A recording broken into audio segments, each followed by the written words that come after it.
Vas-y, vas-y, maman. Oui, en fait, je voulais juste savoir la rancune qu'on ressent pour quelqu'un. Est-ce que ça nous cause du tort auprès de Dieu? Vous ressentez de la rancune pour quelqu'un? Oui. Ah, ma soeur, est-ce qu'un enfant de Dieu peut avoir de la rancune? Non, on peut essayer. Voilà, donc vous avez la réponse à votre question. Un enfant de Dieu ne veut pas avoir rancune. Si quelqu'un te fait quelque chose, et ce que la personne te fait qui n'est pas bien, tu vas voir la personne, tu lui dis, mon frère, ma soeur, tu m'as dit ça aujourd'hui, je l'ai mal vécu. Vraiment, ça m'a blessé. Je n'aimerais pas que tu me parles comme ça à l'avenir. Si le frère ou la soeur te dit, ah ma soeur, je te demande pardon, je ne savais pas, tu le pardonnes et c'est fini. Même s'il ne te dit pas que bon, je te demande pardon, il persiste. Non, moi je devais te parler comme ça. La Bible dit, ouvrons notre Bible en Romains chapitre 12. C'est très important, ma question ma soeur. Romains chapitre 12. Que Dieu te bénisse. Romains chapitre 12. Dieu nous donne quelque chose de très important là-bas.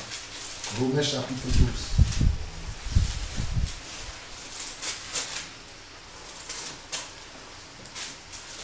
Lisons à partir du verset 14 jusqu'au verset 21. Et c'est toi-même qui vas lire, ma soeur. Romains chapitre 12, verset 14 au verset 21. Et c'est toi-même qui vas lire, maman. Romains chapitre 12, verset 14 au verset 21.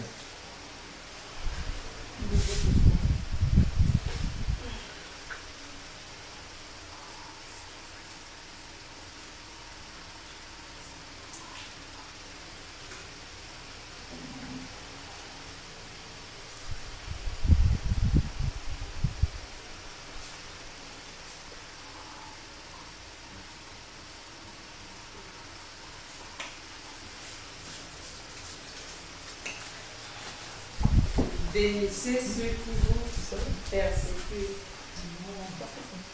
Continue. Bénissez et ne maudissez pas. Réjouissez-vous avec ceux qui se réjouissent. Pleurez avec ceux qui pleurent. Ayez les mêmes sentiments les uns envers les autres. N'aspirez pas à ce qui est élevé, mais laissez-vous attirer par ce qui est humble. Ne soyez point sages à vos propres yeux. Ne rendez à personne le mal pour le mal. Recherchez ce qui est bien devant tous les hommes. S'il est possible, autant que cela dépend de vous, soyez en paix avec tous les hommes.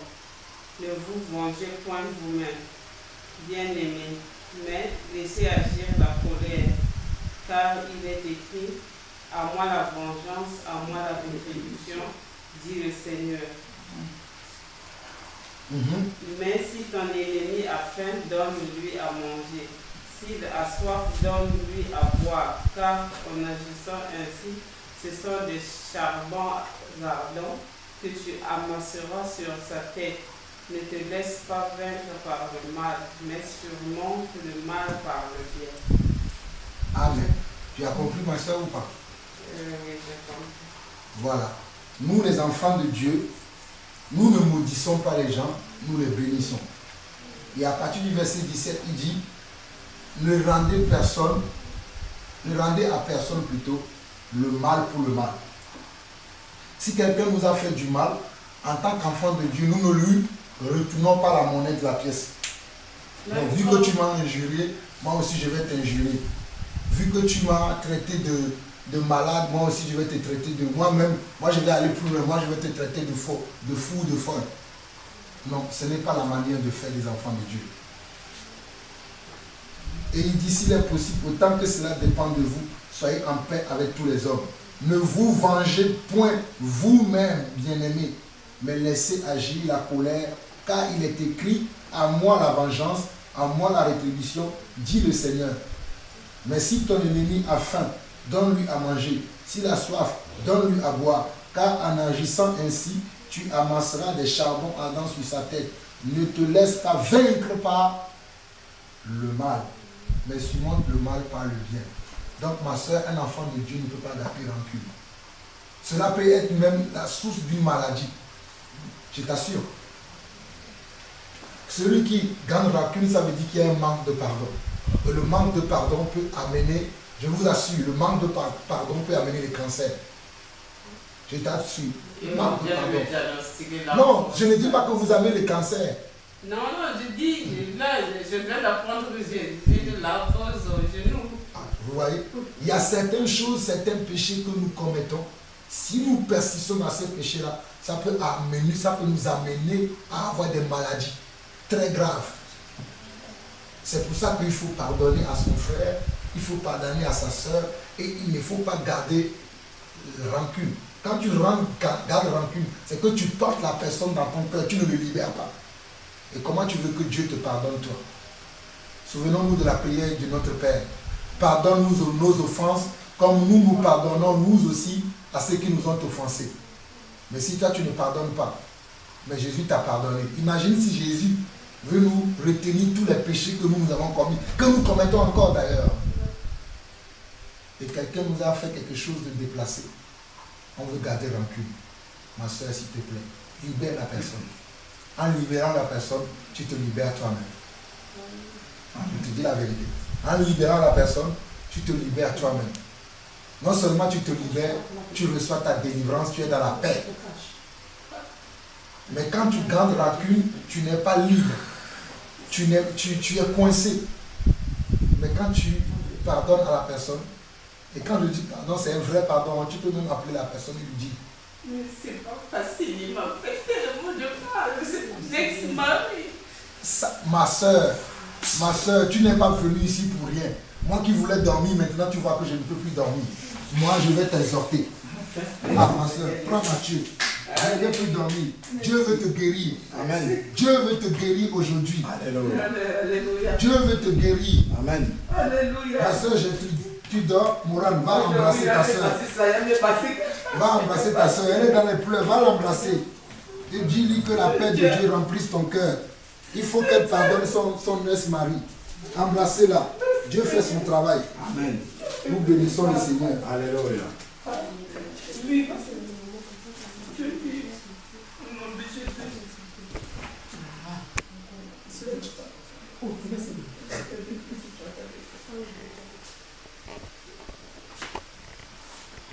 Ma soeur, prends la Bible. Encore, on va prendre Matthieu chapitre 6. Ce que tu dis, je comprends, mais Dieu va t'aider aujourd'hui, tu vas voir, tu vas pardonner ton mari. Amen.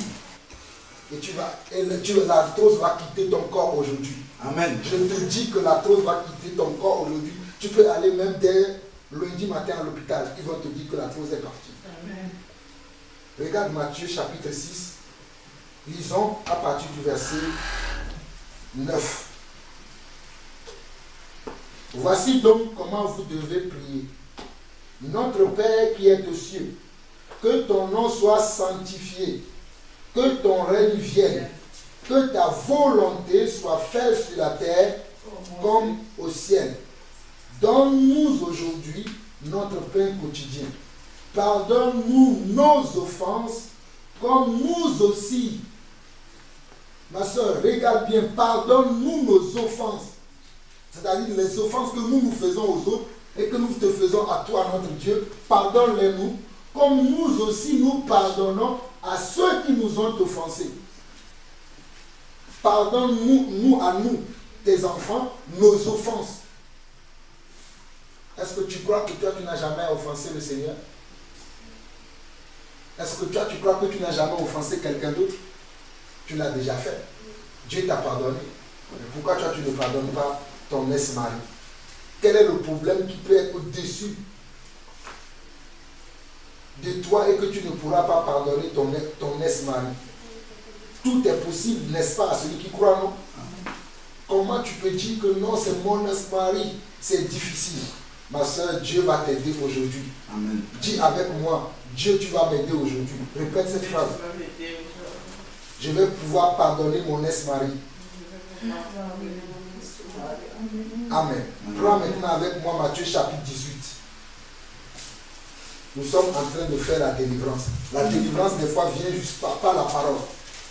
La parole va te délivrer. Car vous connaîtrez la vérité et la vérité vous affranchira. Matthieu chapitre 18. Nous allons lire à partir du verset 21.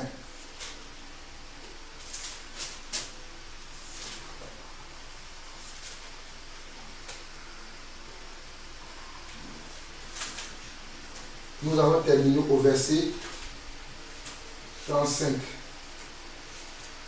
Alors Pierre s'approcha de lui et dit, Seigneur, combien de fois pardonnerai-je à mon frère lorsqu'il péchera contre moi? Remarquons la question de Pierre. Et Pierre était un disciple, était un apôtre, qui veut savoir comment est-ce qu'il doit vivre dans le monde. Comme la question que toi-même tu as posée. C'est comme si tu étais dans la position de Pierre aujourd'hui. Et ce n'est pas Jean-Paul qui te parle, c'est le Seigneur qui parle dans ma bouche. Et regarde ce que le Seigneur te dit. Pierre dit, lorsqu'il péchera contre moi, sera-ce jusqu'à 7 fois. Verset 22. Jésus lui dit, je ne te dis pas jusqu'à 7 fois, mais jusqu'à 77 fois, 7 fois. Verset 23. C'est pourquoi le royaume des cieux est semblable à un roi qui voulut faire rendre compte à ses serviteurs. Quand il se mit à compter, on lui amena un qui devait 10 000 talents. Comme il n'avait pas de quoi payer son maître, ordonnant qu'il soit vendu, lui, sa femme, ses enfants et tout ce qu'il avait, et que la dette soit acquittée. Le serviteur se jeta à terre, se prosterna devant lui et dit, Seigneur, aie patience envers moi, et je te payerai tout. Ému de compassion, le maître de ses serviteurs le laissait aller et lui remit la dette. Après qu'il fut sorti, ce serviteur rencontra un de ses compagnons qui lui devait 100 deniers. Il le saisit et l'étranglait en disant, paie ce que tu me dois. Son compagnon se jeta à terre, le suppliait, disant, aie patience envers moi et je te payerai. Mais l'autre ne voulut pas et il alla le jeter en prison jusqu'à ce qu'il ait payé ce qu'il devait. Ses compagnons, ayant vu ce qui était arrivé, furent profondément attristés et ils allèrent raconter à leur maître tout ce qui s'était passé. Alors le maître fit appeler ce serviteur et lui dit, méchant serviteur, je t'avais remis en entier ta dette parce que tu m'en avais supplié. Ne devais-tu pas aussi avoir pitié de ton compagnon comme j'ai eu pitié de toi? Et son maître irrité le livra au bourreau jusqu'à ce qu'il ait payé tout ce qu'il devait. C'est ainsi que mon Père Céleste vous traitera si chacun de vous ne pardonne pas à son frère de tout son cœur. Pierre a posé la question à Jésus. Jésus lui dit qu'il doit pardonner 7 fois, fois 77 fois. Et il lui explique une histoire. Que voici un homme qui devait, parce que quand on voit à partir du verset 25, il nous parle d'un homme qui devait de l'argent à un roi. Mais il n'avait pas de quoi pour payer l'argent, parce que le verset 25 dit, comme il n'avait pas de... Vu qu'il ne pouvait pas payer ce qu'il devait à ce roi ou à son maître, le maître a dit, puisque tu ne peux pas me payer, vends ta femme, vends-moi ta femme, vends-moi tes enfants pour que je t'acquitte. Je te dis que bon, maintenant tu ne me dois rien, mais je garderai quand même ta femme et tes enfants. Mais verset 26, le serviteur se jetant à terre, se prosterna devant lui et dit, Seigneur, aie patience envers moi, je te payerai tout. Le serviteur, quand il a entendu ça, il s'est jeté par terre pour demander pardon à son maître, pour que le maître ne lui applique pas la sentence qu'il avait proposée. Au verset 27, on nous dit, ému de compassion, le maître de ce serviteur le laissa aller et lui remit la dette. Au fait, quand le serviteur s'était jeté par terre pour demander pardon au Seigneur et à son maître en lui disant, sois patient envers moi, je te payerai, le maître n'a même pas voulu qu'il lui paye. C'est-à-dire, il a dit maintenant, je ne veux même plus que tu me rembourses ta dette, garde ce que tu me dois, vas-y en paix. tu ne me dois plus rien. Ce serviteur est parti. Et lui, regarde ce que lui va faire. Verset 28. Après qu'il fut sorti, ce serviteur rencontra un de ses compagnons qui lui devait 100 deniers. Lui, il devait 10 000 talents à son maître. Mais lui, maintenant, on lui devait que 100 deniers. C'est-à-dire, si on veut parler à notre époque, peut-être lui, il devait peut-être 100 000 euros. Et la personne qui lui doit que 100 euros. Mais va voir le comportement que lui, il a fait. Je continue. Nous étions au verset 28. Après qu'il fut sorti, ce serviteur rencontra un de ses compagnons qui lui devait 100 deniers. Il le saisit et l'étranglait en disant, paie ce que tu me dois. Lui vient d'être acquitté de 100 000 euros et quelqu'un lui doit 100 euros. Il n'avait pas la capacité de pardonner. Il ne voulait pas pardonner. Il dit, son compagnon se jeta à terre, le suppliait, disant, aie patience envers moi, je te payerai. Mais ce n'est pas la même chose que lui-même il a fait au verset 26. Au verset 26, il dit, le serviteur se jeta en terre et se prosternant devant lui et dit, Seigneur, aie patience envers moi et je te payerai tout. Mais c'est la même chose que celui qui lui doit 100 euros lui fait. Au verset 29, il dit, son compagnon se jeta en terre, le suppliait, disant, aie patience envers moi et je te payerai. Mais l'autre ne voulut pas et il alla le jeter en prison jusqu'à ce qu'il lui ait payé ce qu'il devait. Jusqu'à ce qu'il lui ait payé ce qu'il devait, c'est-à-dire les 100 deniers. Ses compagnons, ayant vu ce qu'il était arrivé, furent profondément attristés. C'est-à-dire les compagnons de ses serviteurs ont compris que lui, il avait été remis. Il lui avait été remis 10 000, comme on nous a dit, 10 000 talents. Mais lui n'a pas été capable de remettre 100 deniers. Donc ils ont été attristés. Et comme ils ont été attristés, ils allaient raconter à leur maître tout ce qui s'était passé. Alors le maître fit appeler ses serviteurs et lui dit, méchant serviteur, je t'avais remis en entier ta dette parce que tu m'en avais supplié. Ne devais-tu pas aussi avoir pitié de ton compagnon comme j'ai eu pitié de toi? Toi, tu ne pouvais pas faire la même chose à ce compagnon-là, à cette personne-là qui te devait 100 deniers. Et son maître irrité le livra au bourreau jusqu'à ce qu'il ait payé tout ce qu'il devait. C'est ainsi que mon Père Céleste vous traitera si chacun de vous ne pardonne à son frère de tout son cœur. Donc ma soeur, si nous n'arrivons pas à pardonner à nos frères de tout notre cœur, Dieu ne nous pardonnera pas. Tu me diras, mon mari n'est pas mon frère. Mais ton ex-mari ou ton mari, c'est déjà le point de ex-mari là, on va voir ça demain. Pourquoi tu dis que c'est mon ex-mari? Je ne sais pas ce qui s'est passé. Il est marié. Il est remarié. Oui, avec une autre fille qui a rentré dans le mariage. Donc c'est la fille qui a tout gâché. Il a fait les fétiches de tous les pays, il a eu et maintenant il a fait venir la fille. Ils sont à Liège là-bas, elle aussi à Liège. Mais la fille aussi elle est là-bas.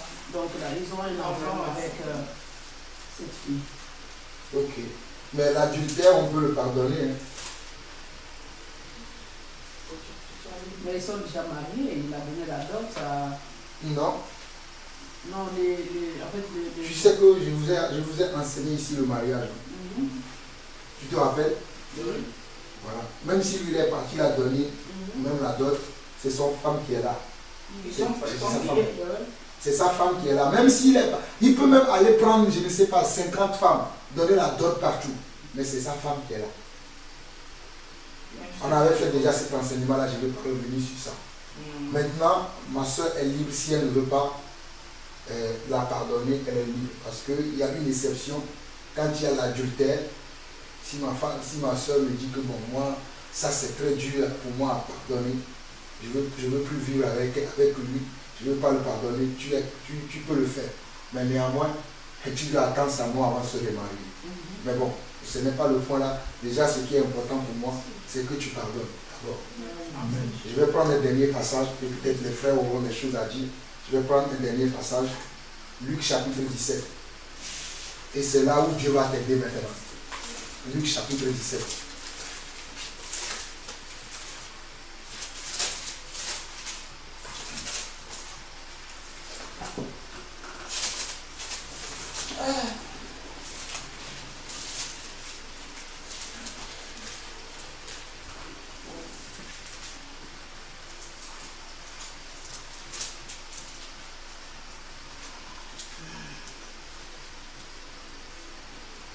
Lisons en page du premier verset. Jésus dit à ses disciples, il est impossible qu'il n'arrive pas de scandale, mais malheur à celui par qui il arrive. Donc ma soeur, on ne peut pas empêcher les gens de vivre certaines choses. Les scandales vont arriver. Ça peut être des scandales dans notre couple, dans notre famille, dans l'église. Ces choses peuvent arriver. Mais simplement ce que nous devons faire, voilà ce que la sanctification a produit. Si nous sommes saints, le scandale va arriver, mais ça ne passera pas par nous. Parce que nous nous protégeons. Nous nous abstenons de certaines choses. Verset 2. On nous dit qu'il vaudrait mieux pour lui qu'on mette à son cou une pierre de moulin et qu'on le jette dans la mer que s'il scandalisait un de ses petits. Verset 3. Prenez garde à vous-même. Si ton frère a péché, reprends-le. Et s'il se repent, pardonne-lui. Et s'il a péché contre toi 7 fois dans un jour, et que 7 fois il revienne à toi disant, je me repens, tu lui pardonneras. Ce que nous avons lu dans Matthieu chapitre 18, où le Seigneur disait à Pierre que tu dois pardonner 7 fois, fois 77 fois, c'est dans une journée.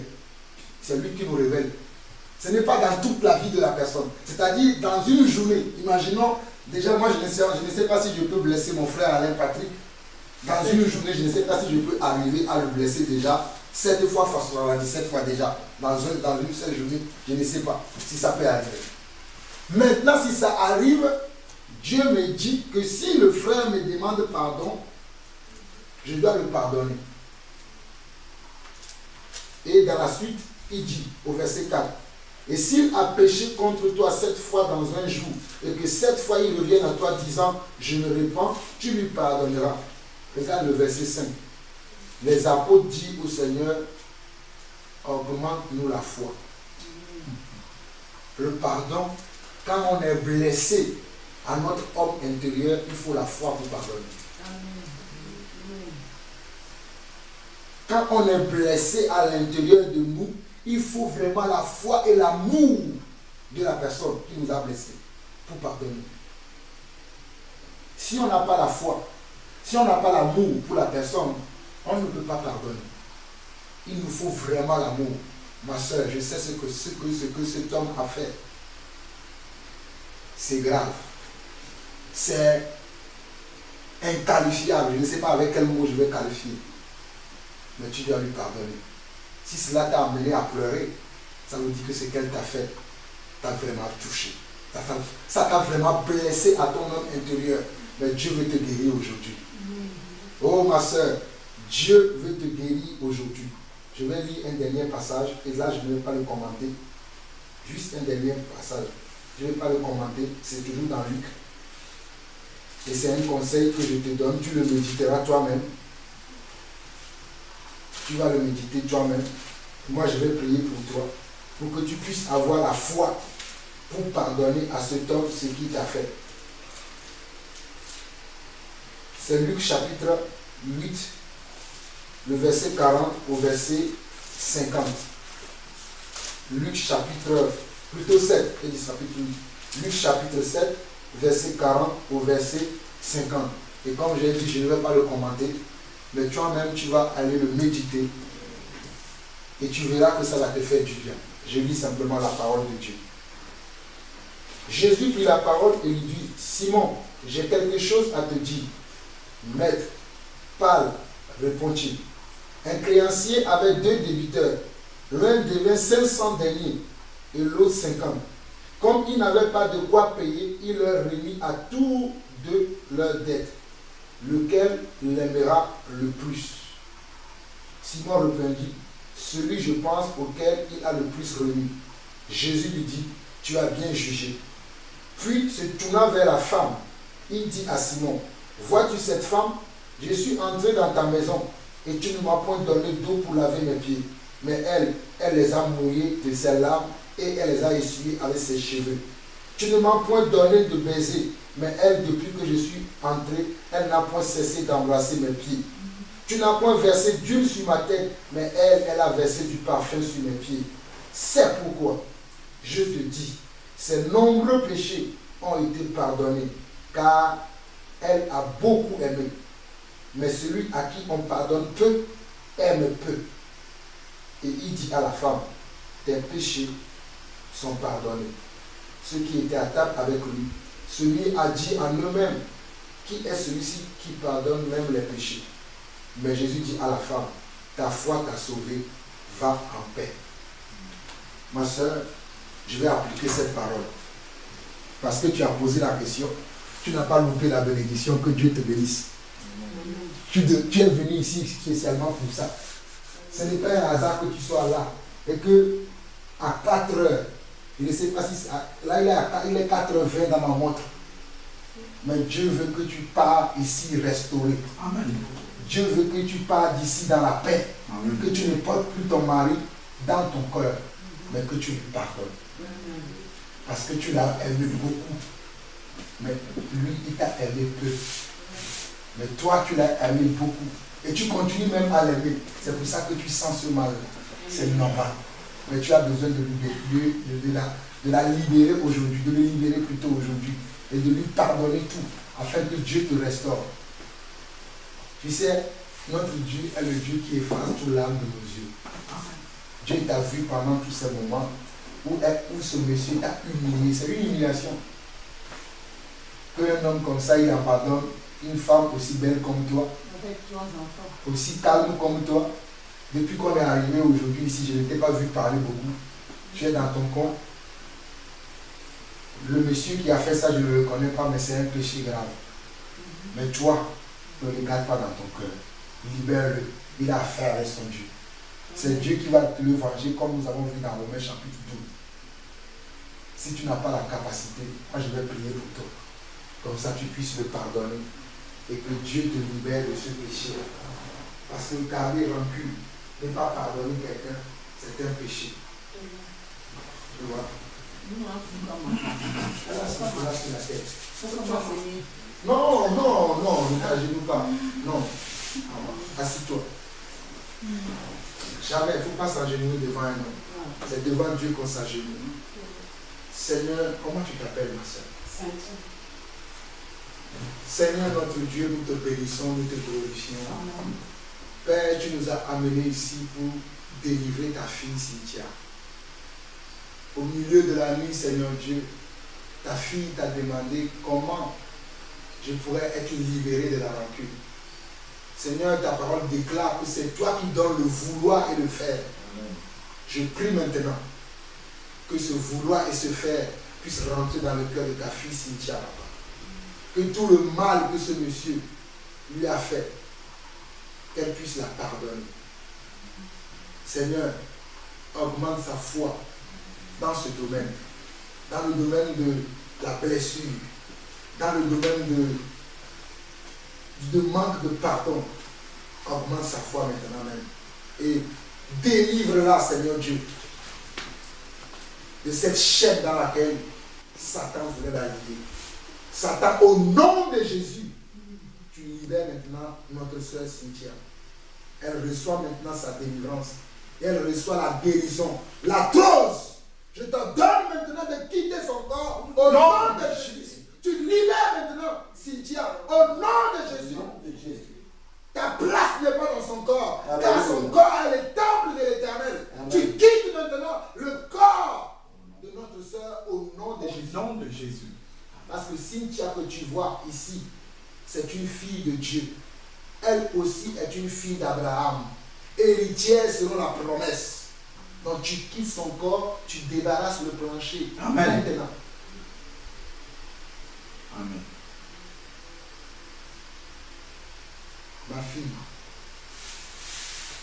j'essuierai toute larme de tes yeux. Je rachèterai les années que le diable t'a volées. Amen. Ma fille, aie confiance en moi. Alléluia. Ma fille, aie confiance en moi. Ma fille, aie confiance en moi. J'ai vu tes larmes. J'ai vu tes pleurs. Tu sais vraiment que je suis Dieu, non? Alléluia. Laisse-moi faire. Laisse-moi faire. Ainsi parle le Seigneur. Sois bénie, ma soeur. Amen. Amen. Je vais ajouter quelque chose dans ce que le frère a dit.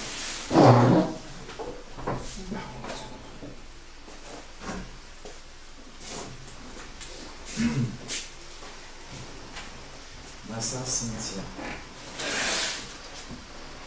tu sais que la parole de Dieu est la vérité, n'est-ce pas? Amen. Et la parole de Dieu, on ne la sélectionne pas. Tu comprends? La parole de Dieu est entière. Il y a des choses là-dedans qui peuvent faire mal et il y a des choses qui sont bonnes pour notre chair.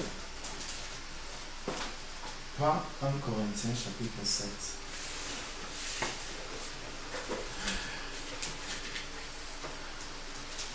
Lorsqu'il était parti, tu étais déjà converti.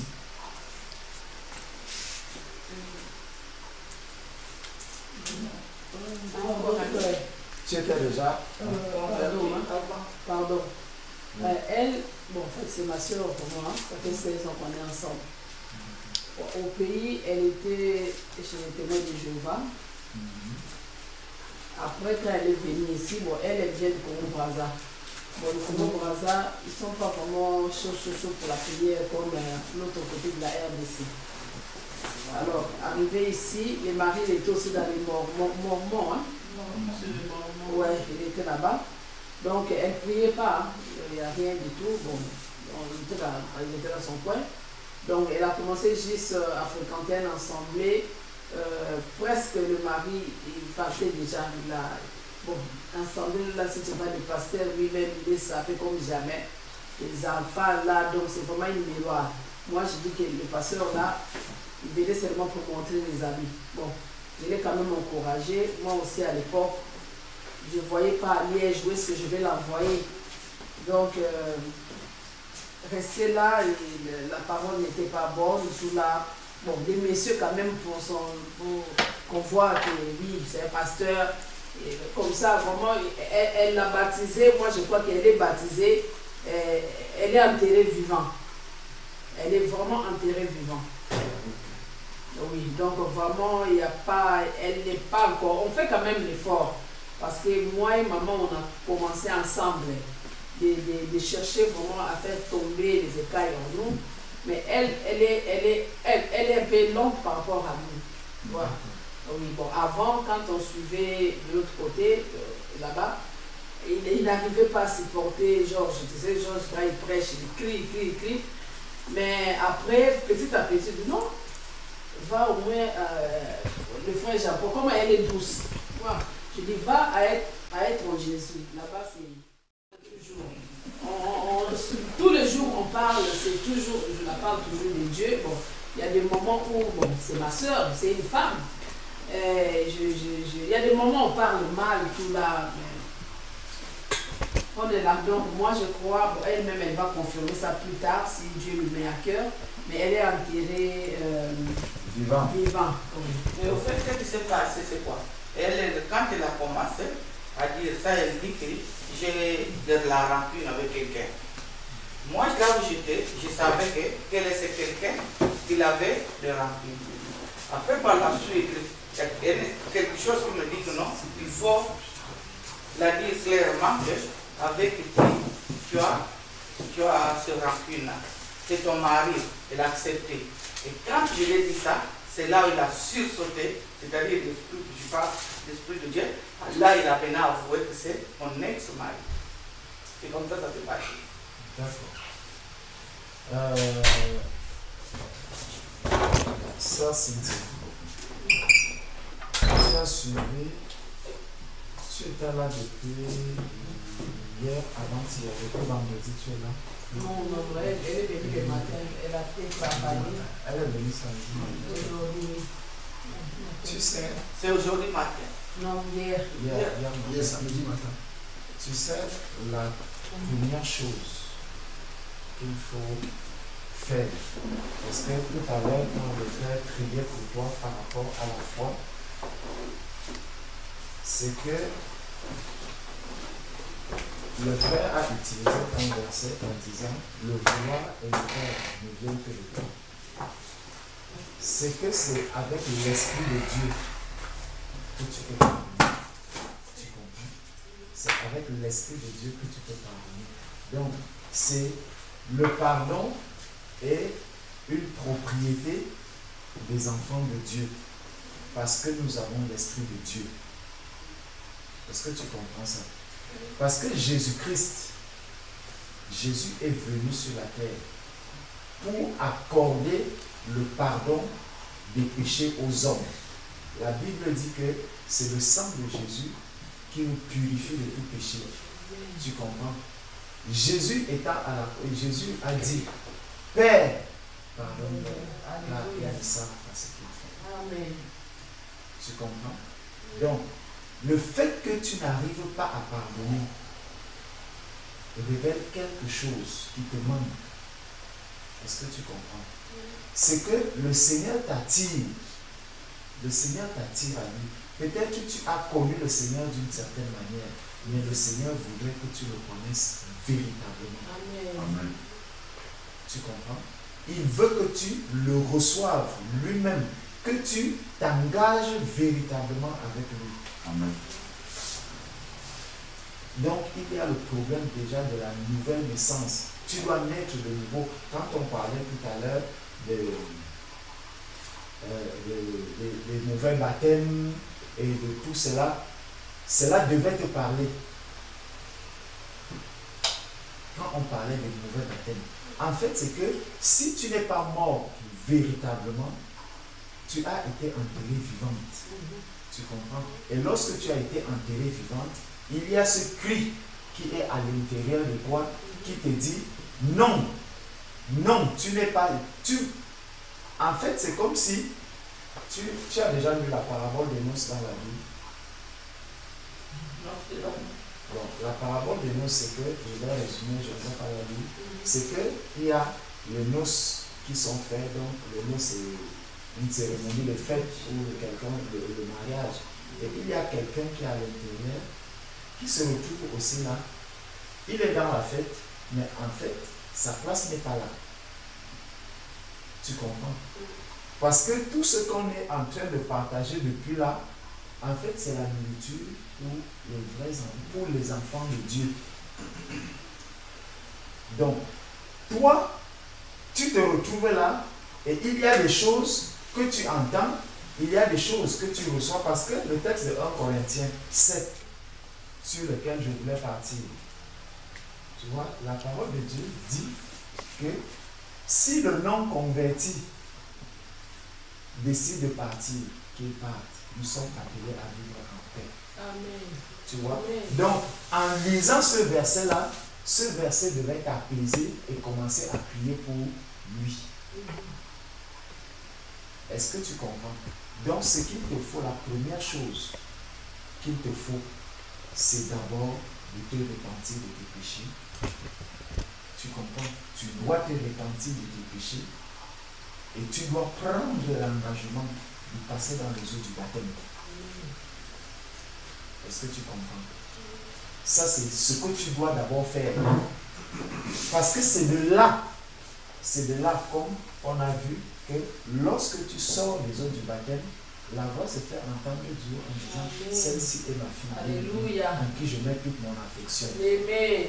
Et en recevant l'Esprit de Dieu en toi, lorsque on va te parler maintenant de la question du pardon, celui qui a le secret du pardon est déjà en toi, alors tu vas recevoir ce pardon, tu vas pardonner vraiment en te disant, plutôt que de faire cela avec peine.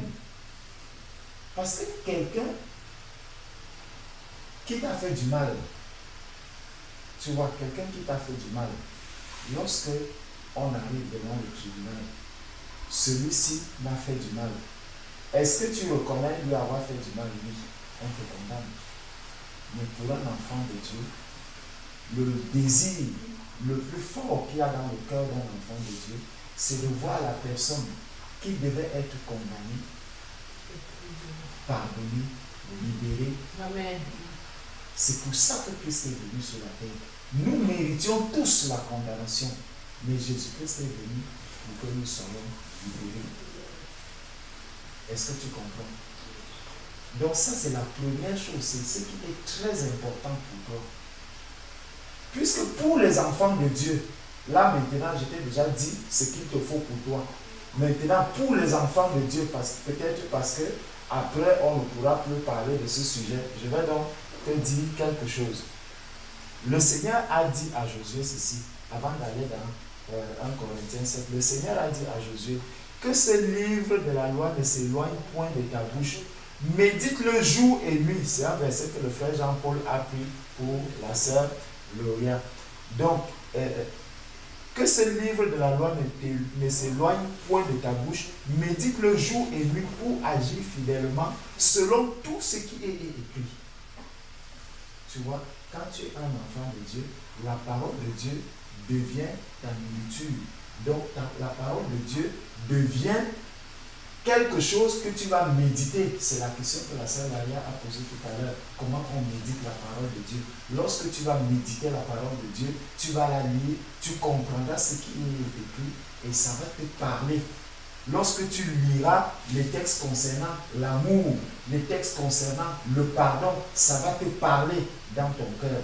Tu vois? Parce que tu as déjà celui qui décode les secrets du pardon, celui qui décode le mystère du pardon.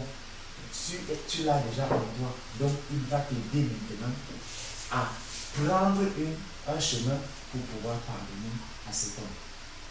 Et dis donc que pour agir fidèlement selon tout ce qui est écrit, car c'est alors que tu auras du succès dans tes entreprises.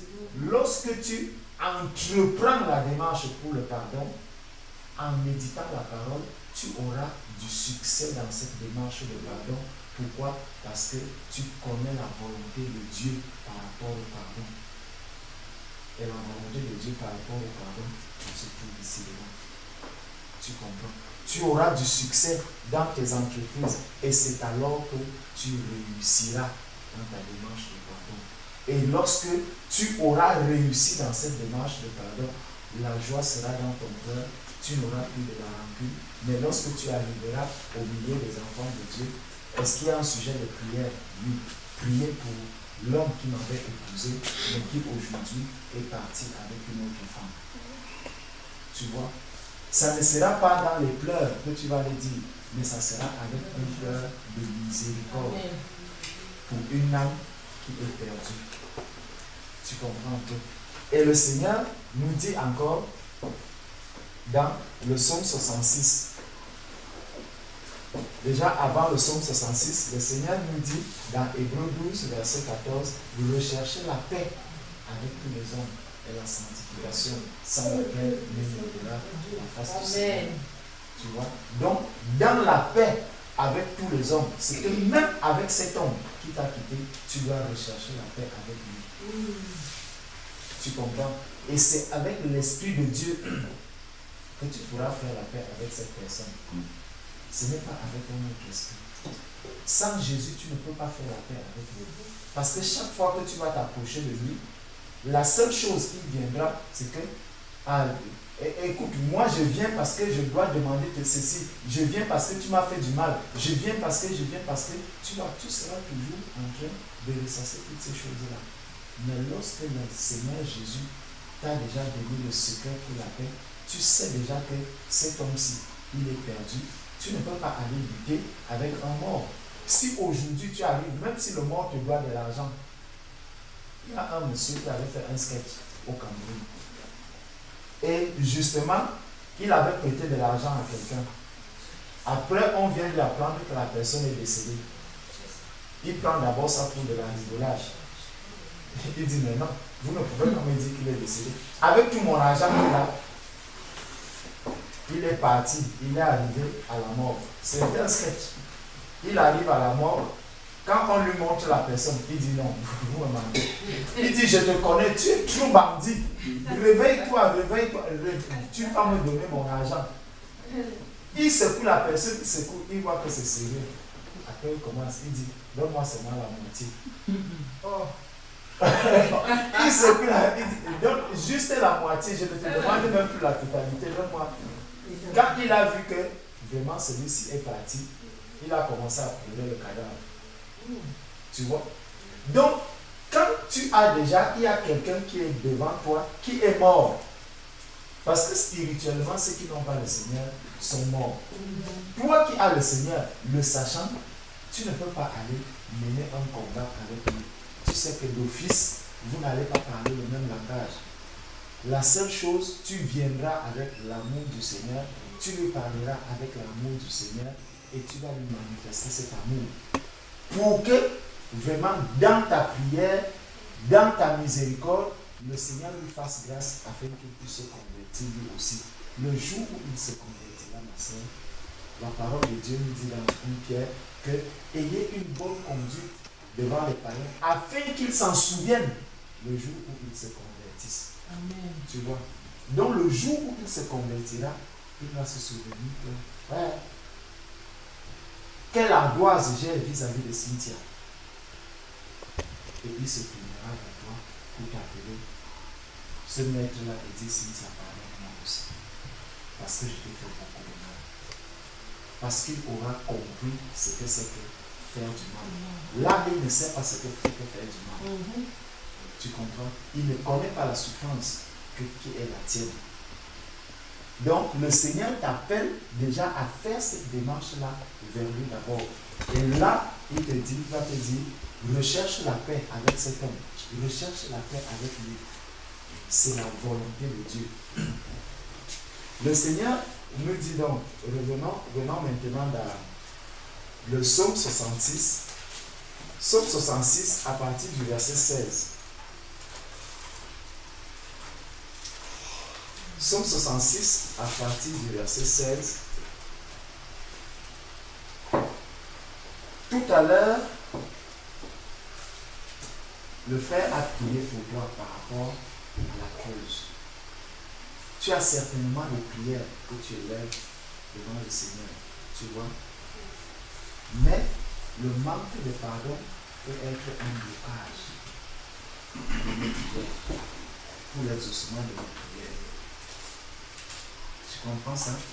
Dans le psaume 66 à partir du verset 16, il est écrit, venez, écoutez, vous tous qui craignez Dieu, et je raconterai ce qu'il a fait à mon âme.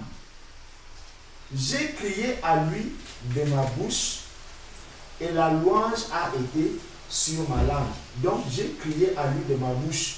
Donc j'ai prié, j'ai prié, j'ai prié. J'ai loué le Seigneur. Je me mets à prier le Seigneur. Je loue le Seigneur. Je prie le Seigneur. Je loue le Seigneur. Verset 18. Si j'avais conçu l'iniquité dans mon cœur, dans le péché, si j'avais des mauvaises pensées, s'il y avait le péché dans mon cœur, il dit ici que le Seigneur ne m'aurait pas exaucé. Le manque de pardon est un péché devant Dieu. Tout à l'heure, le texte que le frère a lu, le Seigneur lui-même dit que, regarde, le maître t'a pardonné.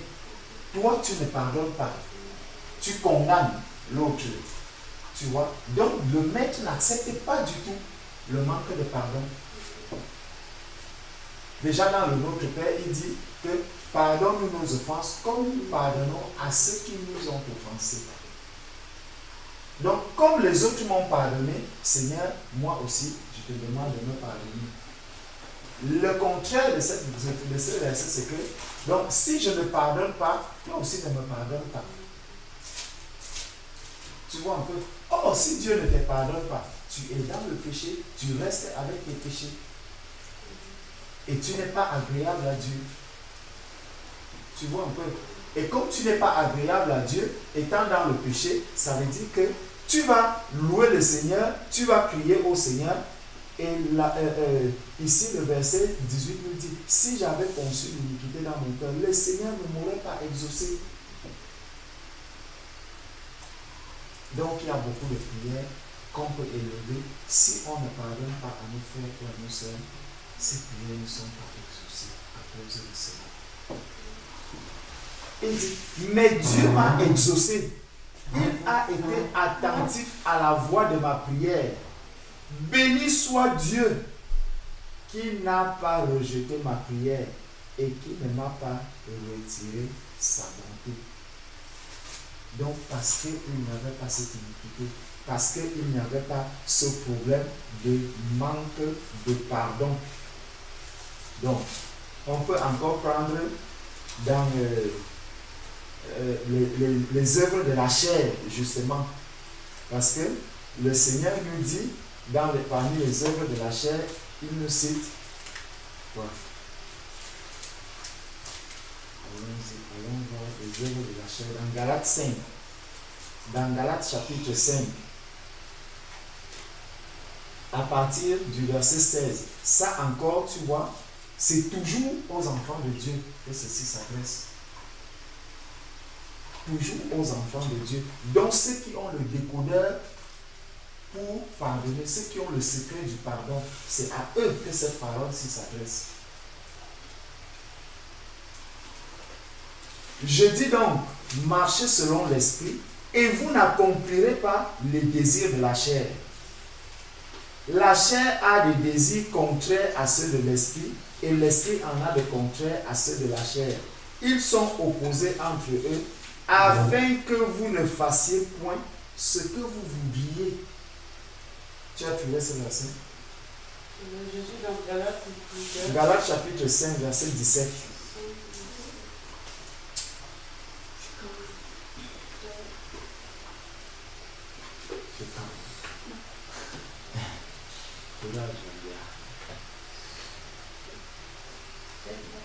C'est bon. Galates chapitre 5, verset 17. Qui dit? Car la chair, il a d'abord verset 16, il a déjà dit que marchez selon l'esprit et vous n'accomplirez pas les désirs de la chair. Donc marchez selon l'esprit de Dieu. Ça veut donc dire que l'esprit que nous avons reçu, qui est l'esprit de Dieu, c'est lui qui nous conduit. Parce que le Seigneur a dit que c'est l'esprit du Seigneur qui nous conduit dans toute la vérité. Et ça, c'est la vérité du Seigneur. Il dit, car la chair a des désirs contraires à ceux de l'esprit. Et l'esprit en a de contraires à ceux de la chair. Ils sont opposés entre eux afin que vous ne fassiez point ce que vous voudriez. Donc le Seigneur ne veut pas les mélanges. Tu comprends? Je ne veux pas qu'il y ait une confusion entre les œuvres de la chair et les œuvres de l'esprit. Que chacun dise, bon, je peux pardonner à tel quand je suis content, mais comme, bon, déjà il m'a fait trop de mal, il est parti, il a même pris une autre femme, non, ça c'est trop, il a trop fait, ça je ne peux pas lui pardonner, non. Le Seigneur dit, vous ne pouvez pas faire ce que vous voulez. Dieu n'est pas un Dieu de désordre. Chacun.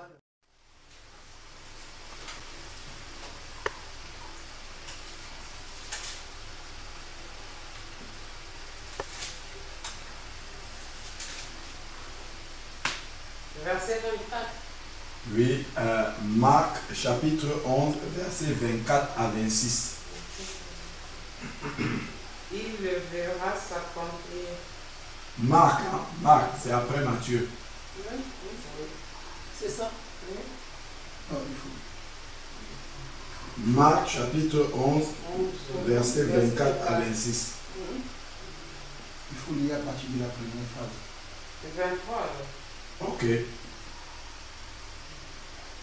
Je vous le dis en vérité, si quelqu'un dit à cette montagne, ôte-toi de là et jette-toi dans la mer, et s'il ne doute point en son cœur, mais croit que ce qu'il dit arrive, il le verra s'accomplir.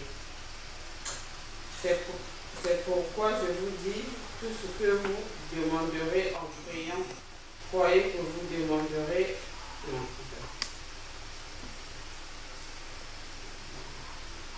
Croyez que vous l'avez reçu.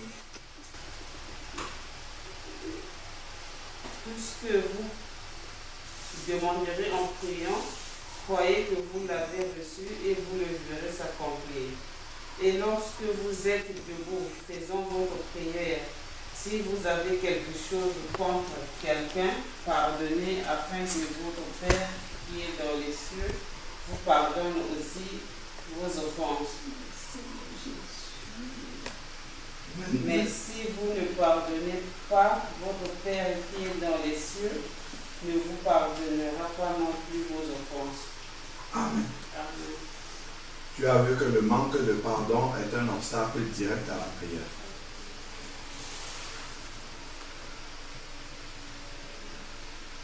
Non, ça vient confirmer ce que le frère a dit. Et pouvoir pardonner comme le Seigneur demande de pardonner, c'est vraiment par la puissance du nom de Jésus. Amen. C'est l'Esprit de Dieu en toi qui peut te donner la capacité de pardonner. Parce que tu vas commencer, tu ne pardonnes pas parce que ça ne te fait plus mal ou que ça ne t'a pas fait mal, mais c'est parce que l'Esprit de Dieu te permet de prendre du recul par rapport à la personne et de comprendre que ce n'est pas contre la chair et le sang que nous combattons quand tu deviens un enfant de Dieu, mais c'est contre les principautés et les esprits méchants dans les lieux célestes que nous combattons. C'est-à-dire que quand tu vois le mal que quelqu'un a fait, tu comprends que c'est le diable qui est derrière avec ses esprits, qui a exploité une porte ouverte qu'il y avait dans la vie de la personne et qui l'a utilisée pour me faire du mal. Donc le vrai adversaire, c'est le diable qui a utilisé cette personne. C'est ça qui va te donner la capacité de pardonner à cette personne. C'est de savoir que cette personne-là a été un canal que le diable a utilisé pour te faire du mal. Et ça va t'aider à pouvoir pardonner, c'est la première chose.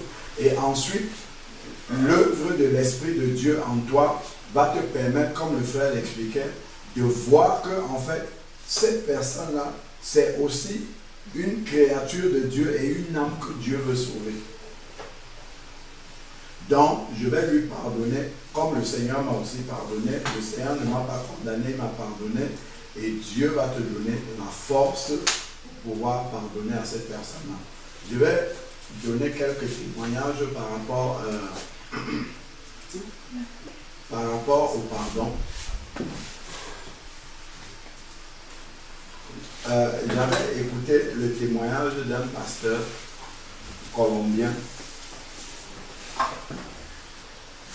Le pasteur colombien était chez lui et il y a les rebelles qu'on appelle les FARC, ils sont dans la forêt. Ils sont sortis de la forêt et puis ils sont arrivés chez le pasteur. Ils ont violé sa femme devant lui. Non seulement ils ont violé sa femme devant lui, mais ils ont pris sa femme et puis l'ont emmenée dans la jungle là-bas pour l'utiliser comme un objet sexuel pour eux dans la jungle là-bas. Le pasteur est resté chez lui, il priait le Seigneur et au bout d'un certain temps, le Seigneur lui a parlé, lui dit qu'il faut que tu ailles dans la forêt là-bas, là où ils sont. Il dit au Seigneur que non, ce n'est pas possible, on va me tuer là-bas. Le Seigneur insiste, il lui dit, je te dis de partir là-bas pour prendre ta femme. Il a fini par obéir au Seigneur. Il est parti. Avant d'atteindre le camp où ils sont, il y a plusieurs postes de contrôle. Donc lui, il est arrivé, premier poste de contrôle, il passe, personne ne lui a rien demandé. Il ne sait même pas si on le voyait. Il a passé le premier poste, il a passé le deuxième poste, je ne sais pas combien il y en avait. Et puis quand il arrive dans l'espace d'endroit du camp des FARC, il voit sa femme qui traversait la cour, et puis il fait ça à sa femme. Sa femme lui fait ça. Il lui dit non, je ne pars pas sans toi. Dieu m'a dit de venir te prendre. Viens pas. Sa femme a fait ça. Pas, ils vont te tuer. Il insiste et il est parti, il a pris la main de sa femme. Ils sont ressortis du camp sans que personne ne leur fasse rien. Quand il arrive à la maison avec sa femme, il lui explique que Dieu m'a envoyé pour venir te prendre là-bas, pour que tu reviennes à la maison. Sa femme dit non, moi je pars. Je ne mérite plus d'être ta femme parce qu'on m'a tellement sali là-bas, je ne peux plus être ta femme. Le monsieur lui dit non, tu es la femme que Dieu m'a donnée et Dieu m'a demandé d'aller te prendre. Quel que soit ce qu'ils ont fait, tu es ma femme. Donc la femme reste à la maison. Quelques jours après, ils se rendent compte que la femme est enceinte et genre. Il a gardé l'enfant. L'enfant est né. Et lorsque l'enfant était né, quelque temps après, il a eu l'occasion d'avoir une prédication sur une radio. Et c'est une radio nationale que même les phares dans la bourse va entendre. Et il a commencé à donner le témoignage à la radio. Et il a commencé à parler aux phares en leur disant ce qu'ils ont fait à sa femme. Il leur a dit que leur enfant est né et qu'il a pris leur enfant, c'est son enfant. Il va l'élever, il va l'aimer et qu'ils sachent que Dieu les aime et qu'il leur a pardonné. Tout le pays était en train de pleurer en écoutant cet homme-là dire qu'il a pardonné aux phares qui étaient là. Si ce n'est pas Dieu qui peut donner la capacité de pardonner à quelqu'un qui a subi quelque chose comme ça, c'est qu'on ne peut pas. Il n'y a que Dieu qui est capable de remplir le cœur d'un être humain d'une telle capacité à pouvoir pardonner à son prochain. Pardonner vraiment de tout son cœur et de passer. Il n'y a que Dieu qui peut vraiment donner cette capacité-là. Donc, ce n'est pas qu'on ne t'a pas fait du mal, ton prochain t'a vraiment fait du mal, mais tu décides de remettre la dette morale que cette personne a vis-à-vis de toi. Tu décides de te débarrasser de ça. Parce que le pardon est une puissance qui libère. Amen. Lorsque tu ne pardonnes pas, tu as des prisonniers dans ton cœur. Ton mari, il est ton prisonnier. À chaque fois que tu penses à lui, tu as vu comment tu réagis. Tu le maudis dans ta pensée. En réalité, c'est toi qui es sa prisonnière. Tu es son prisonnier. Parce que chaque fois que tu penses à lui, tu souffres. Mais le jour où tu as décidé de pardonner à quelqu'un, tu es totalement libéré de ça. Amen. Complètement libéré.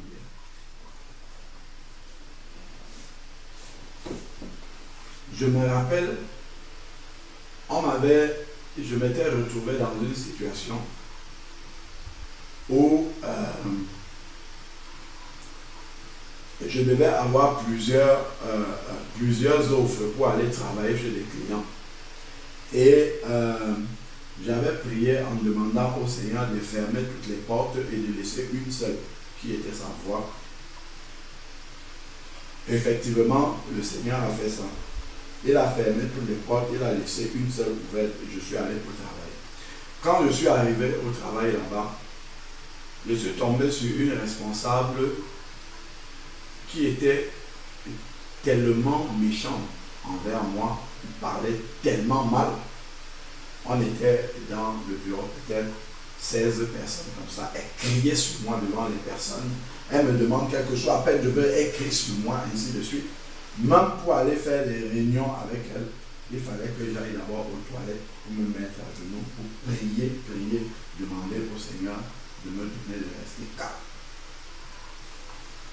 Au bout d'un certain temps, la responsable au-dessus d'elle s'était devenue à un point, je ne pouvais même pas travailler dans le même bureau qu'elle. J'étais obligé d'aller me mettre dans une autre salle pour pouvoir travailler calmement. Et après un certain temps, la responsable qui était au-dessus, qui voyait pourtant comment elle se comportait vis-à-vis de moi, elle m'appelle au bureau et elle me dit que je vois que ça ne marche pas avec cette chose de projet-là. vous ne pourrez plus rester, il va falloir que vous partez. Je lui explique que vous avez vu comment les choses se passent, et ainsi de suite. Ce n'est pas normal, elle a réagi comme ça, elle me parle devant tout le monde. Et quand elle m'avait parlé comme ça devant tout le monde, grondé devant tout le monde, on n'était que deux personnes de couleur parmi les 16 là. L'autre, celui qui était là, qui était la deuxième personne de couleur, il m'a invité à manger ce midi-là. Il me dit, frère, comment tu peux réagir? Nous, on sait d'où on vient. Comment tu laisses qu'on te parle comme ça? Ce n'est pas normal. Il ne faut pas accepter ça. Elle avait fait ça à celui que tu as remplacé. Il avait fait venir les gens de, de son entreprise pour venir le défendre et tout. Je lui ai dit, moi, je suis un enfant de Dieu. C'est Dieu qui m'a mis ici.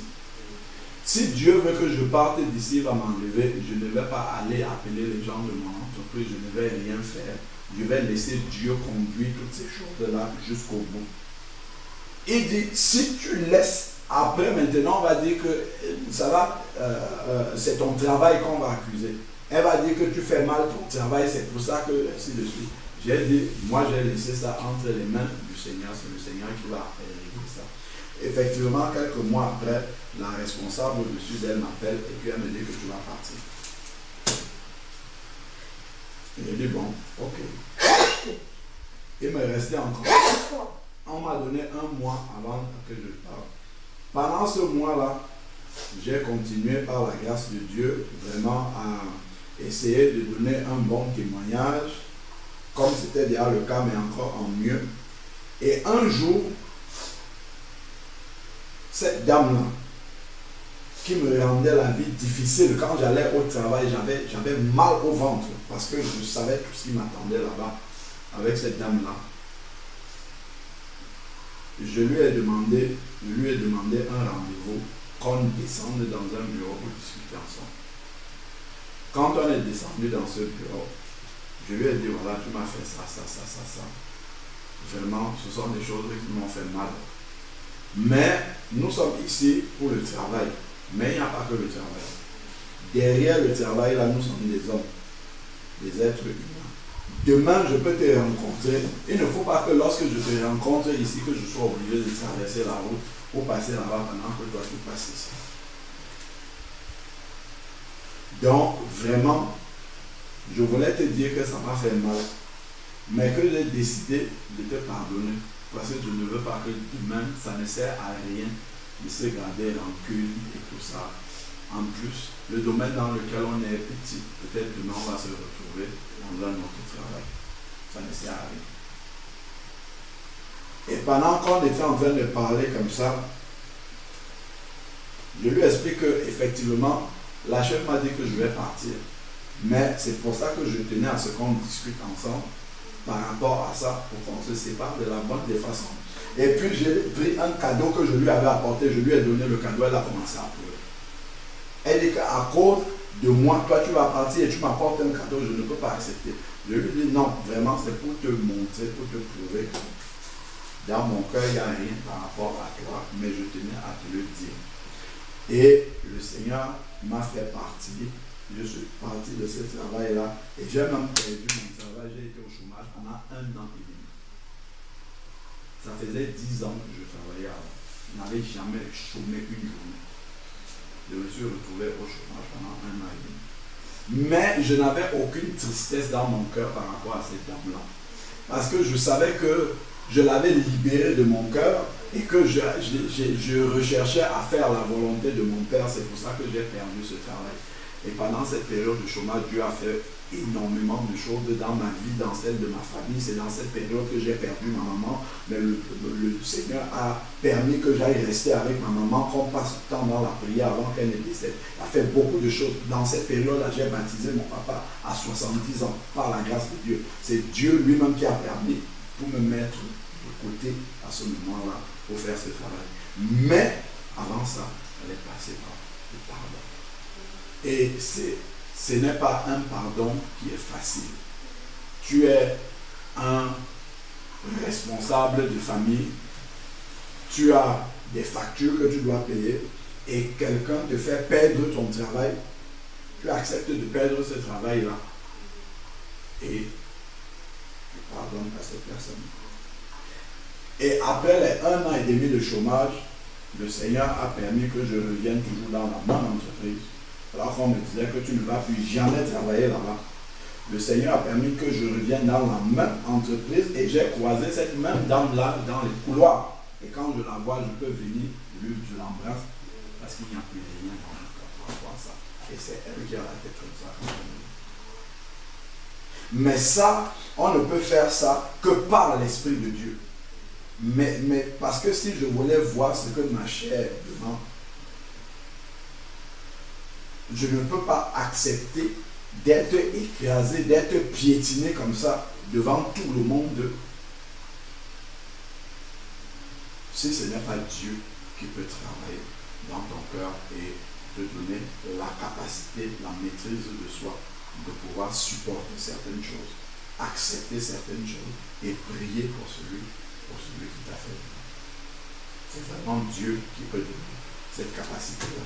Donc voilà vraiment ce que je voulais partager en témoignage après tout ce que les frères ont déjà dit. Amen. Amen. Oui, ça va. Oui, en fait, je voulais m'adresser à ma soeur. Et il y avait une nuit, le Seigneur m'avait révélé. Tu te souviens encore?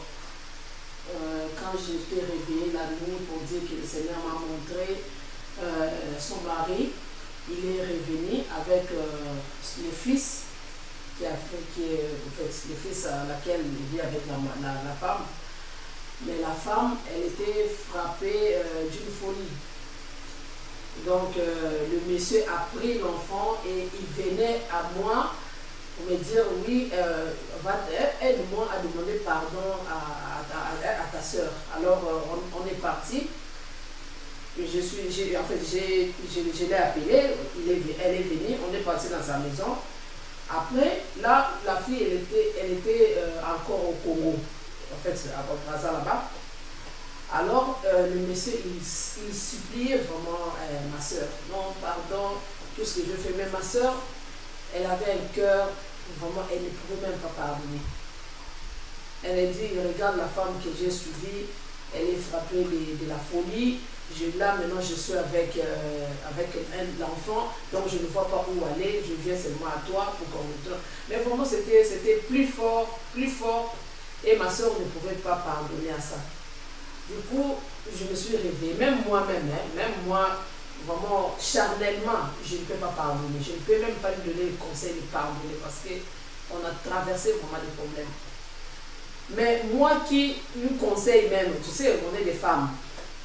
Et du coup, je l'appelle la nuit, je la réveille et prends le téléphone, je dis, Dieu a révélé quelque chose.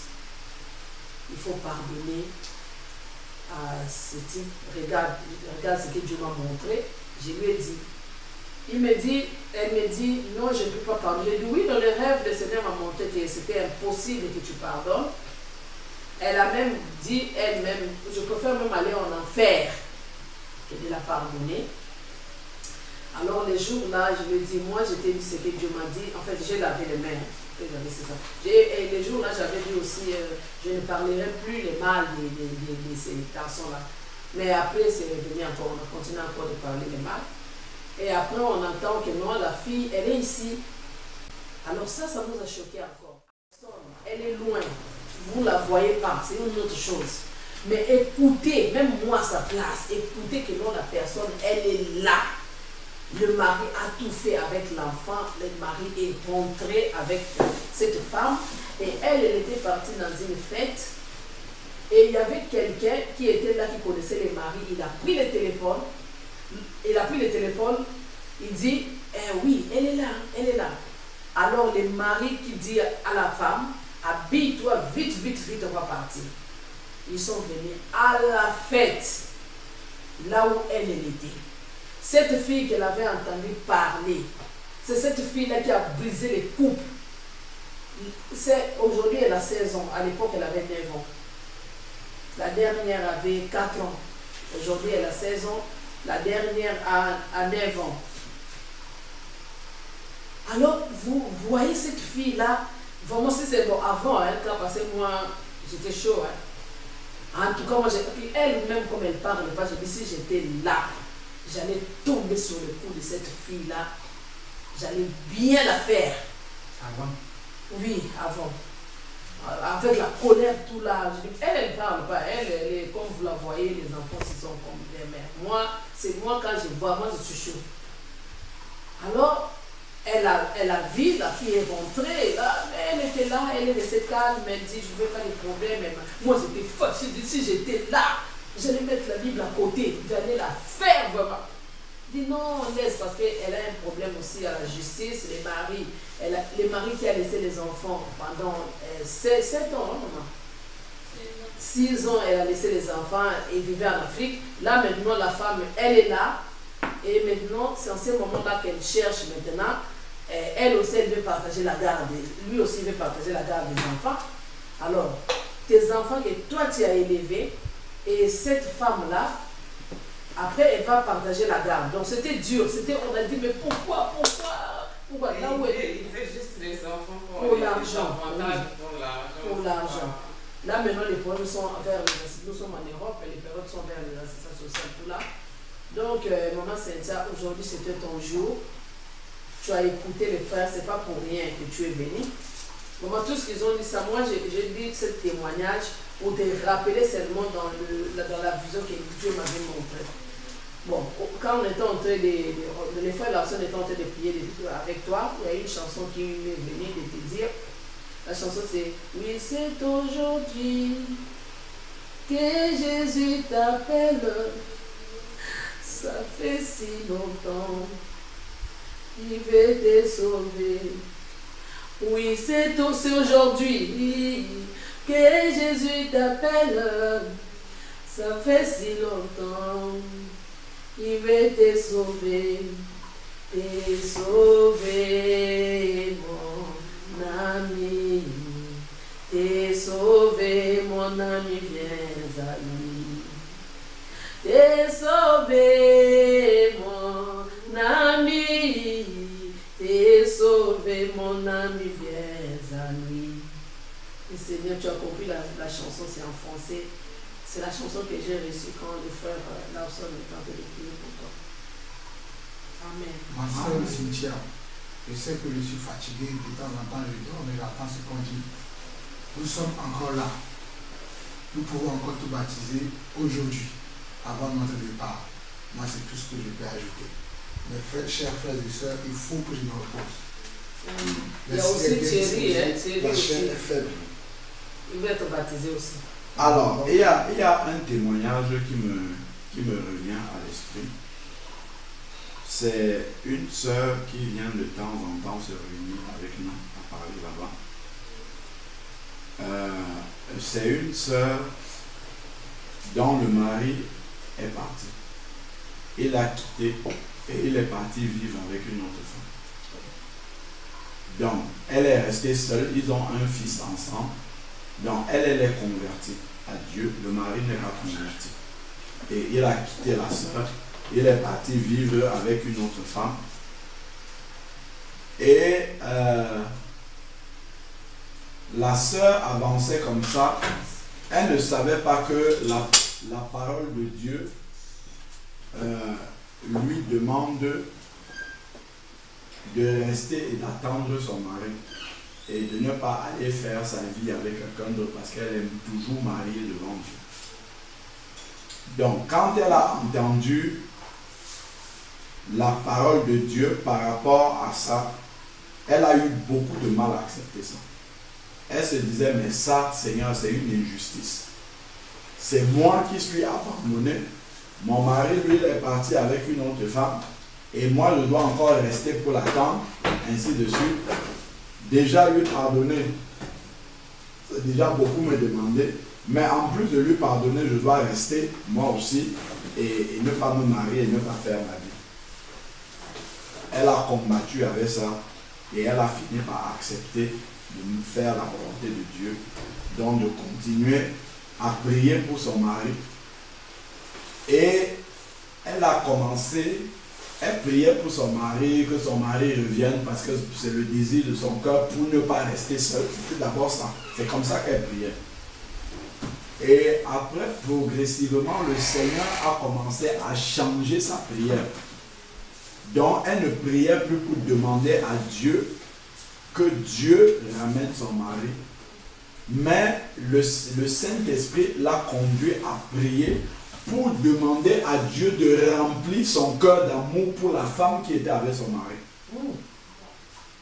C'est une sœur qui a la santé, qui vient souvent prier avec nous. Ce n'est pas un témoignage qu'on a entendu. C'est une sœur. Le Saint-Esprit a rempli son cœur d'amour pour la femme qui partageait. Parce que le Saint-Esprit a rempli son cœur d'amour pour cette femme-là qui partageait la vie de son mari.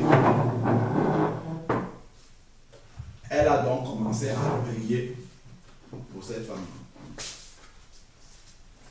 Elle priait pour son mari, non plus pour qu'il revienne forcément, mais pour que Dieu le visite.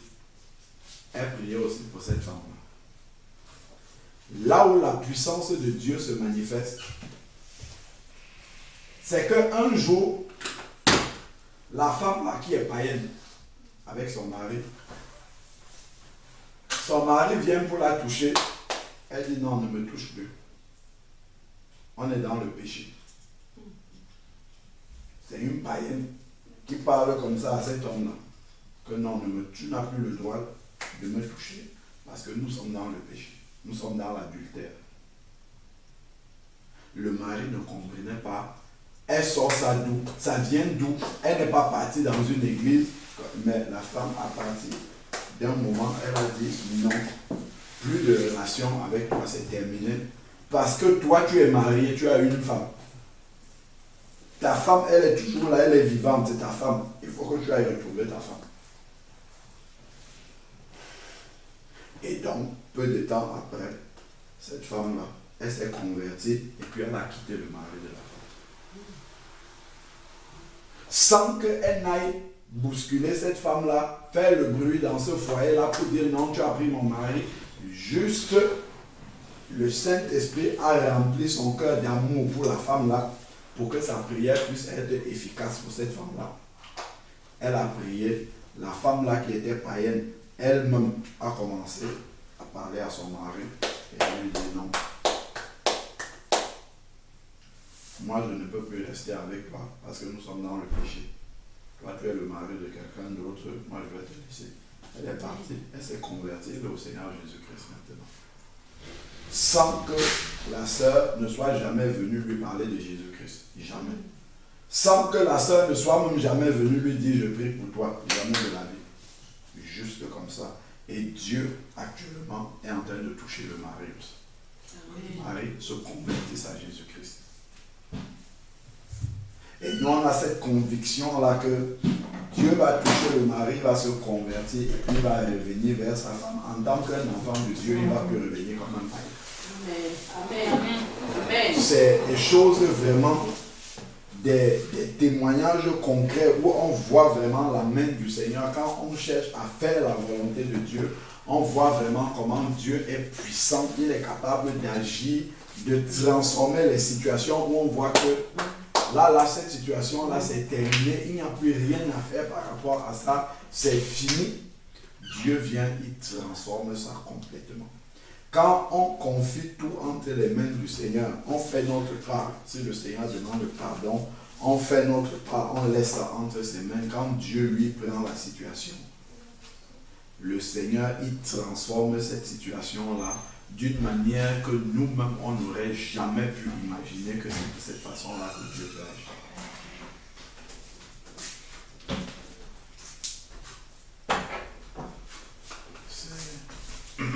C'est vraiment comme ça que le Seigneur est capable de transformer les situations où il n'y a pas d'issue. Si on veut le laisser agir.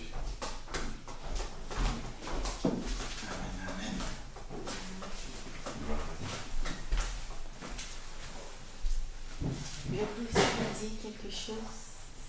C'est plutôt l'inverse. Plutôt un homme. J'ai grandi avec mon grand frère et sa femme. Et j'étais un peu comme leur première fille. Et j'avais mes parents. Et juste comme en Afrique, on donne un enfant quand les gens vont se marier. J'ai grandi avec eux, ils m'ont élevé. Et après, à un moment, c'était un peu difficile. Mon frère avait perdu son travail. Je ne sais même pas, ils avaient des difficultés comme ça. Et on a dû louer la maison qu'on vivait dedans pour aller vivre dans la maison de l'un de ses amis qui lui avait donné pour le soutenir. Et après, après, il y avait des troubles, on n'était pas ce qui se passait là et tout.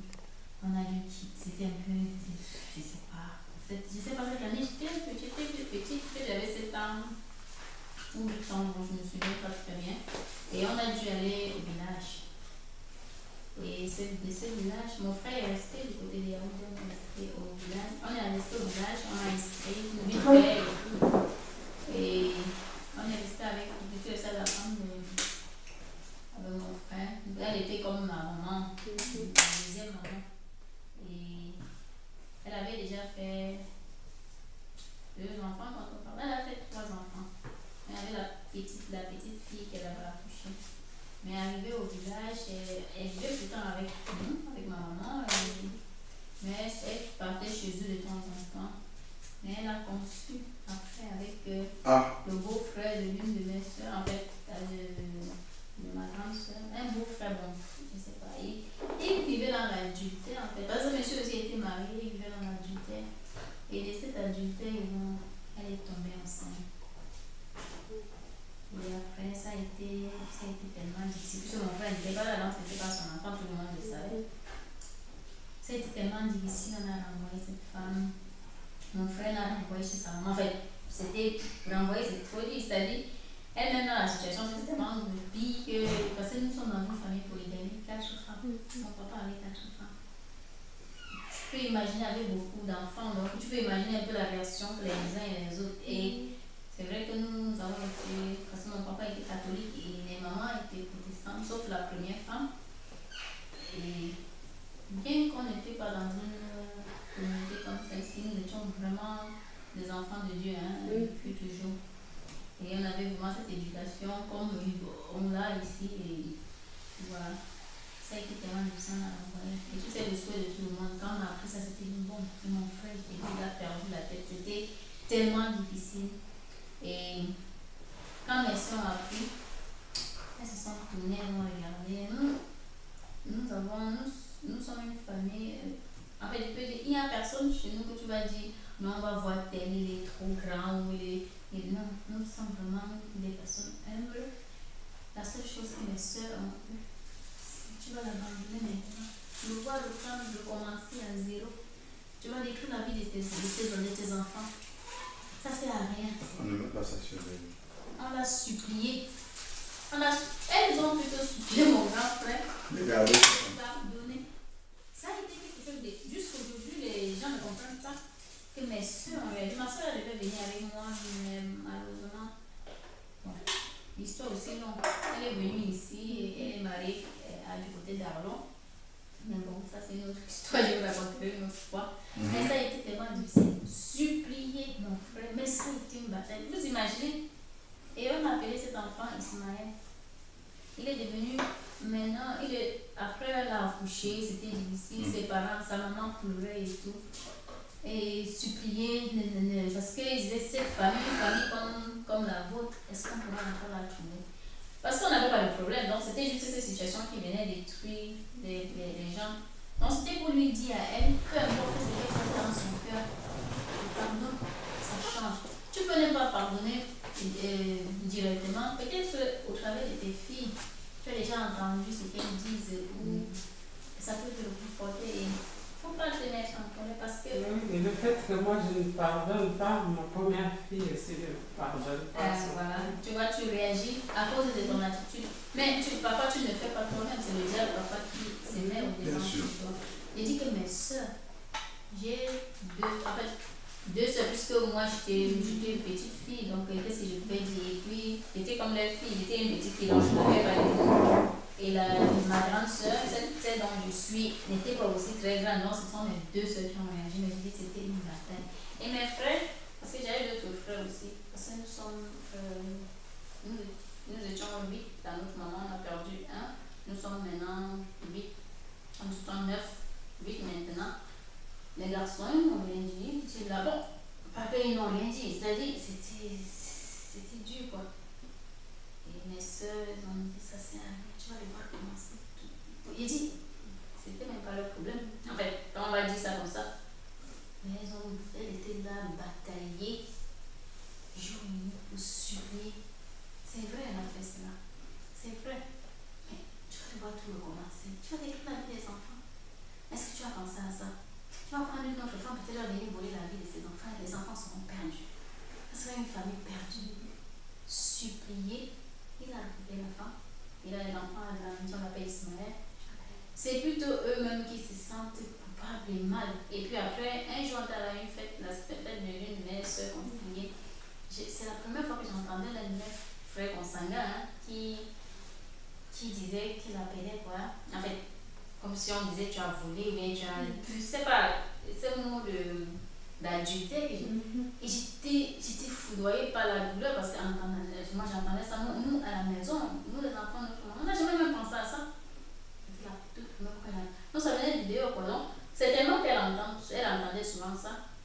Elle restait silencieuse. C'est elle qui doit rester avec elle jusqu'aujourd'hui. Et elle nous parle une fois, ouais, s'il te plaît, il y a des situations où une fois son fils qui avait, il a demandé, il avait un peu des problèmes, il disait, en fait il a fait comme des enfants, hein, tu peux t'en aller parce qu'il y avait des trucs qu'il ne comprenait pas et tout, ses études ne marchaient pas. En fait il avait un petit problème là, et c'est elle qui osait nous dire si il avait quelque chose à mon enfant. Je vais vous faire, je sais pas, je vais vous maudire ou je sais pas. En fait c'était des mots. Mais j'étais foudroyée quand j'entendais ça. Donc, c'était le pardon. Parfois, tu peux œuvrer pour le pardon, pour pouvoir garder tes enfants. Parce qu'en fait, c'est le fruit de ce que vous avez bâti. Et je pense que si vous êtes un couple aujourd'hui et que vous êtes cette grande famille, c'est grâce à tes 2 enfants. Et si tu te mets dans cette colère, à quoi ça te sert? Puisque tu te condamnes. Puisqu'en fait, tu n'as rien fait, n'est-ce pas? On va dire comme ça, je ne connais pas l'histoire. Tu n'as rien fait. Oui, il t'a trompé parce que l'enseignement dans ce cadre-là, ne cherchons pas les dessous et tout et tout. À quoi ça te sert de vivre comme ça? Quand tu pourris la vie de tes enfants, quand tu restes dans la colère, quand tu restes dans cette douleur, il y a des douleurs qui peuvent être guéries tout simplement parce que tu as accordé ton pardon et de ce pardon, tes enfants auront une vie différente. Et il faut comprendre aussi une chose, elles vont se marier. Tu les vois grandir, elles sont déjà grandes filles. Même quand on voit ta fille de 13 ans qui a 6 ans, on dirait c'est une fille de 20 ans. On dirait même c'est ton ami, tu comprends. Et il dit même différent de la grande sœur. Donc, il y a un pouvoir qui est là, c'est le pardon. Et tu n'as pas besoin d'être chrétien, d'être croyant, ou d'être affirmé. Si tu décides de pardonner vraiment de manière sincère, je ne dis pas que tu le fais pour nous qui te parlons. Tu n'as pas besoin de ça pour toi-même et pour ta destinée. Sinon, à quoi ça sert de vivre si tu vis dans cette douleur? À quoi ça te sert? Il faudrait vraiment que au-dedans de ton cœur, que tu pardonnes. Tu n'as pas besoin du frère pour te dire tout ce qu'il te dit, ou même pour le témoignage que tu te donnes, rien du tout. Mais si au plus profond de toi, tu pardonnes, le Seigneur va te montrer, va t'ouvrir des chemins que tu ne comprendras pas. Et tu seras, j'ai été comme spectatrice. C'est juste quand mon frère là a parlé à ma belle-sœur, quand j'ai entendu ça, moi j'étais en Dieu, je portais cette douleur parce que je ne comprenais pas pourquoi lui il pouvait réagir comme ça quand nous, on a pardonné, on a oublié. Et je te dis que dans la famille, même il y a une situation, nous on pense même, on n'est même pas, s'il te plaît. Elle est notre troisième, parce que nous sommes 4 sœurs, elle est notre sœur pour nous, elle est comme une 5e sœur pour nous. Donc, en fait, c'est des détail. Et elle n'est même pas vraiment croyante, puisqu'elle va souvent chez les marabouts. Moi, quand il y a quelque chose, on dit celle-là, elle a été entrée. Donc, pour moi, c'est comme si j'étais, pour elle, c'est comme si je suis entrée dans une petite secte. La première fois qu'elle a osé dire qu'il faut que le Seigneur me bénisse, c'est quand un jour m'a demandé de l'argent, je veux le bénir. Ce n'est qu'à ce moment qu'un jour elle a dit, elle a ouvert la bouche pour dire, je ne suis pas encore mariée, donc, et puis elle va l'âge, on pense, comme sa première fille, parce que ses enfants sont déjà dans des foyers et tout, et bien qu'il soit un peu plus jeune. Donc, tu vois, c'est la première fois qu'elle m'a dit que Dieu te bénisse et que tu trouves un mari. Donc, un peu comme pour te dire que je te dis pas ça parce qu'elle a même dit quelque chose de lui. C'était la première fois que j'entendais, elle disait une chose comme ça. Et elle, donc pour elle, comme je ne pars pas chez un marabout pour voir ce qui se passe, c'est pour ça que je reste là, je n'ai pas de mari. Mais moi, j'ai confiance au Dieu en qui je sais.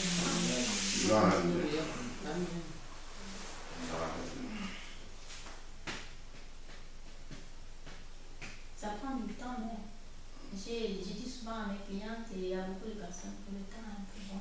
Parce que beaucoup me racontent des histoires, j'ai dit le temps un peu bon. Justement, parce qu'on dit l'autre nom de Dieu sur le temps. Parce que parfois il faut du temps pour que tu puisses pardonner. Mais s'il en faut du temps, il faut prendre ce temps. Et on ne te dit pas de le faire maintenant, parce que tu le fais maintenant, tu dois dire que ce n'est pas sincère. Mais si tu prends du temps et tu dis Seigneur, parce que moi aussi, parfois j'ai eu des situations où je n'arrive pas à regarder, quelqu'un a dit je pardonne de la bouche, maintenant le cœur. Quand j'ouvre la bouche et que je raconte cette histoire, j'ai comme l'impression que ça venait de commencer. Ça veut dire que je n'ai même pas pardonné, c'était des bouts de lèvres. C'était pour plaire aux autres. Mais lorsque tu pardonnes sincèrement, même lorsqu'on nous raconte cette histoire de ton cœur, tu es même plutôt en joie et heureuse que ce soit terminé. Voilà. Donc, c'est un peu raconter l'histoire. Et ça peut t'aider. Je vais faire un grand travail sur nous.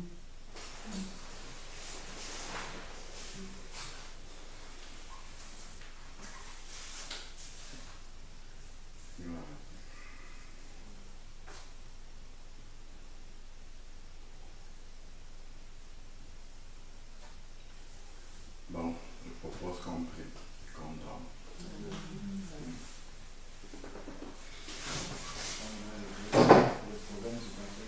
Voilà, et comme ça, elle a le reste de l'année. Mais le problème du baptême, mon premier baptême, c'est pas moi qui l'ai décidé.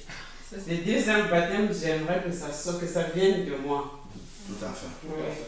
Quand je serai prête, je conduis, je viens en France, on fera même un programme, c'est moi qui viendrai même. Je vais me faire baptiser même en France. Voilà. Ouais. Moi, j'ai un témoignage. Éternel Dieu, merci encore pour tout ce que tu as fait dans cette journée. Merci parce que tu nous as conduits, Seigneur Père. Tu as déposé encore au milieu de nous la nourriture convenable pour ce jour, Seigneur Père. Que tout cela puisse produire du fruit dans chacun de nos cœurs, Seigneur Père éternel. Que ce pourquoi, Seigneur Dieu Tout-Puissant, tu as communiqué ces paroles, que cela puisse s'accomplir dans chacune de nos vies au nom de Jésus-Christ.